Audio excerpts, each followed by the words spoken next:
Ini Bu, saya ada permohonan. Bisakah saya tambah tim Bu? Karena terus terang pekerjaan ini udah banyak sekali. Maksudnya penambahan karyawan? Iya Bu, akhir-akhir ini saya sudah pulang sampai jam 7 malam loh Bu.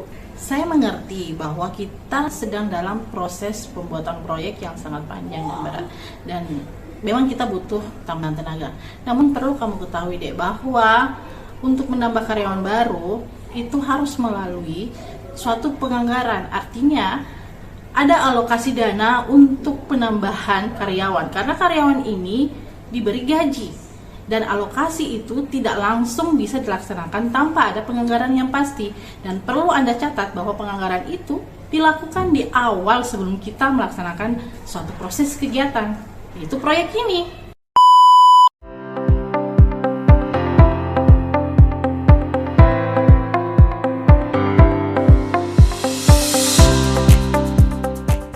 A few moments later. Ibu, saya mau izin, saya mau pamit resign aja Ibu. Kebetulan ada tempat lain yang menawari saya lebih tinggi gajinya, dan jam kerjanya juga nggak terlalu hektik Ibu. Resign? Kenapa mau resign? Memang kamu dijanji gaji berapa di perusahaan itu? Kebetulan ada yang menawarkan 8 juta Ibu.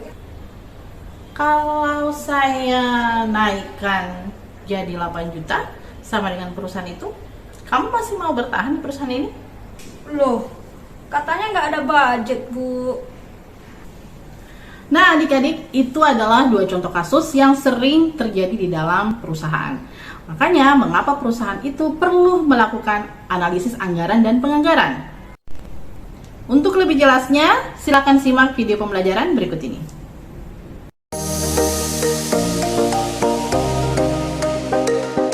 Assalamualaikum warahmatullahi wabarakatuh. Halo, selamat datang di video pembelajaran mata kuliah penganggaran perusahaan. Baiklah, sebelum membahas lebih lanjut, mari kita mengenal apa itu penganggaran perusahaan. Dalam dunia bisnis, penganggaran adalah salah satu pilar utama yang mendukung keberhasilan organisasi. Dengan anggaran yang baik, perusahaan dapat mengelola sumber daya, memaksimalkan efisiensi, dan meraih tujuan strategi. Video kali ini, saya akan mengantar kalian untuk mengenal konsep dasar dari penganggaran. Pertama-tama, kita akan melihat apa perbedaan antara anggaran dan penganggaran. Adalah hasil kerja yang berupa taksiran-taksiran yang akan dilaksanakan di waktu yang akan datang dan tertuang dalam suatu naskah tertulis. Sedangkan penganggaran adalah proses perencanaan, penyusunan, pengelolaan, dan pengawasan anggaran. Selanjutnya dari segi bentuk. Anggaran bersifat statis, sedangkan penganggaran bersifat dinamis. Sedangkan dari segi tujuan, anggaran sebagai pedoman konkret, dan penganggaran memastikan bahwa anggaran dibuat dengan tepat, realistis, dan sesuai dengan tujuan organisasi. Dari segi fungsi, anggaran sebagai alat pengontrol dan evaluasi, sedangkan penganggaran sebagai proses untuk menentukan kebutuhan keuangan dan merancang strategi alokasi sumber daya. Manfaat anggaran. Secara umum, anggaran diperlukan dalam membuat pengeluaran agar lebih terarah, karena dapat mengarah pada pencapaian tujuan bersama, dapat digunakan sebagai alat menilai kelebihan dan kekurangan, dapat memotivasi karyawan sebagai alat pendidikan bagi para manajer, memberikan tanggung jawab tertentu pada karyawan, menghindari pemerasan dan pembayaran yang kurang perlu, serta sumber daya dapat dimanfaatkan seefisien mungkin. Tujuan dari anggaran. Selain memberikan manfaat, beberapa tujuan anggaran juga penting untuk diketahui. Di antaranya, untuk menyatakan sasaran perusahaan secara jelas dan formal, untuk menyediakan rencana rinci mengenai aktivitas dengan maksud mengurangi ketidakpastian dan memberikan pengarahan yang jelas. Dan yang lebih penting, menyediakan alat pengukur dan mengendalikan kinerja individu dan kelompok, serta menyediakan informasi yang mendasari perlu tidaknya tindakan koreksi. Next, faktor-faktor yang mempengaruhi penyusunan anggaran. Faktor eksternal adalah faktor yang mempengaruhi penyusunan anggaran yang berasal dari luar perusahaan. Di antaranya, keadaan persaingan, tingkat pertumbuhan penduduk, tingkat penghasilan masyarakat, tingkat pendidikan masyarakat, tingkat penyebaran penduduk, agama, adat istiadat, berbagai kebijakan pemerintah, dan keadaan perekonomian. Faktor internal adalah faktor yang mempengaruhi penyusunan anggaran yang bersumber dari dalam perusahaan, seperti data penjualan tahun-tahun yang lalu, kapasitas produksi yang dimiliki perusahaan, tenaga kerja yang dimiliki, modal kerja perusahaan, fasilitas-fasilitas perusahaan, sampai kepada kebijakan yang dimiliki oleh perusahaan. Anggaran sebagai alat manajemen. Proses penyusunan anggaran seringkali disebut sebagai penyusunan rencana laba jangka panjang. Oleh sebab itu, fungsi-fungsi manajemen sangat diperlukan dalam penyusunan anggaran.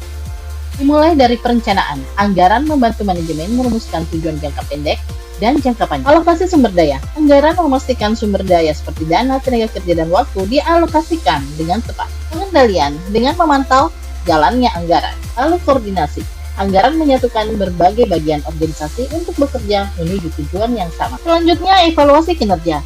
Tolak ukur untuk menilai kinerja individu, departemen, atau organisasi secara keseluruhan. Dan yang terakhir, pengambilan keputusan.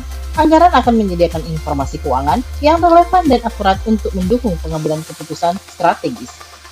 Prosedur penyusunan anggaran. Penyusunan anggaran dalam suatu organisasi biasanya dikoordinasi oleh komite anggaran dan departemen anggaran. Hal yang perlu dilakukan adalah 1. Menganalisis informasi masa lalu. 2. Menyusun perencanaan strategik dan program. 3. Mengkomunikasikan tujuan strategi pokok dan program. 4. Memilih taktik, mengkoordinasi dan mengawasi operasi. 5. Menyusun usulan anggaran. 6. Menyerahkan revisi usulan anggaran. 7. Menyetujui revisi usulan anggaran dan merakit menjadi anggaran perusahaan. Dan terakhir, revisi dan penetapan final anggaran perusahaan untuk diajukan kepada pimpinan perusahaan. Demikianlah video pembelajaran kita kali ini tentang konsep dasar anggaran. Terima kasih telah menyimak video ini sampai akhir.